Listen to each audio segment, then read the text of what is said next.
Kaixo, mi nombre es Aisia Guijarro, soy educadora social y actualmente trabajo en un piso de menores migrantes no acompañados en Bilbao, dentro de la Fundación Amigo. Y bueno, aunque llevo varios años trabajando, como mi actividad principal la he desarrollado en este recurso.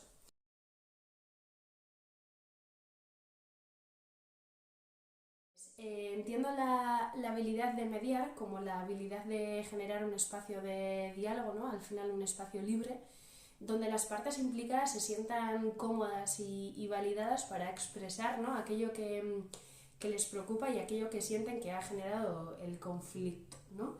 Y desde ahí, siendo la persona mediadora quien guíe, ¿no? y cuide ese proceso de mediación, buscar y construir espacios comunes donde generar acuerdos.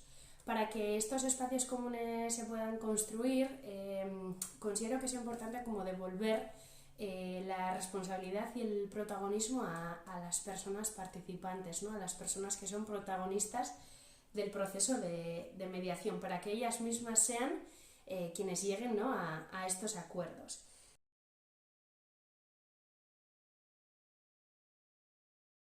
Por lo que considero que la mediación es una herramienta válida para generar espacios de diálogo y escucha activa, ¿no? con la que resolver los conflictos de manera más asertiva y de manera más equitativa.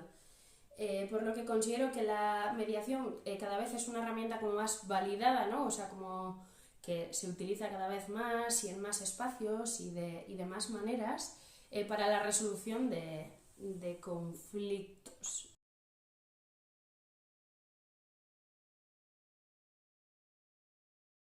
De la mediación y de la persona mediadora a la hora de trabajar, destacaría como la importancia, ¿no? de vincular con las partes que están en el proceso de mediación, con las partes implicadas en este caso, ¿no? y de generar un clima amable en el que estas personas se sientan validadas y cómodas, pues para poder generar, ¿no? este espacio de mediación, ¿no? este espacio de diálogo.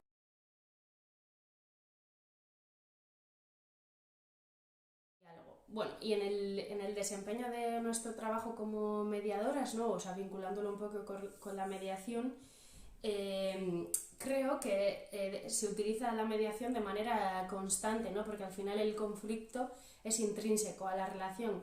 Por lo tanto, no me podía como imaginar en una situación concreta, sino porque infinitas veces, ¿no? he cogido como a dos chavales o a tres chavales, ¿no? Que tienen un conflicto entre ellos, ¿no? y como que bueno, nos hemos sentado a hablar, ¿no? de cada parte, qué es lo que había pasado, ¿no? y qué es lo que ellos sentían que había pasado, y también yo siempre les devolvía como esa pregunta de qué es lo que consideran que se puede hacer, ¿no? o que podrían hacer para solucionar ese conflicto, con lo cual me quedo un poco con esos momentos de despacho en escuchar como a diferentes chavales, ¿no? de conflictos, que al final pues eso, los conflictos son intrínsecos en la relación, por lo tanto en una convivencia de un recurso residencial se dan de manera constante.